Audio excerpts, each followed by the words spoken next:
Siphe Sihle Ndlovu is one of the best young stars in South African football. And onto the return ball. It's done well, yeah. Mako! Pirates to finish it here. Surely it's Ndlovu who wraps it up. Becoming one of the few players to play for both Orlando Pirates and Kaizer Chiefs. But in recent months, something has changed about him. Yo Kacheni, boya benyati. Ndlovu bulala abantu bafethu. Cupido now master, bafethu. That cannot be football. So if you can't win, you must bully.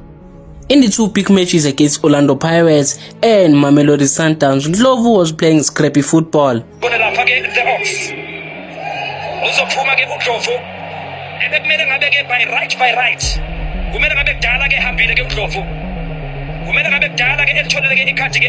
I am your host on Off Field Mzansi. Today we're going to talk about the most trending topic on South African football, on the drama surrounding Siphe Sihle Ndlovu. Stay tuned.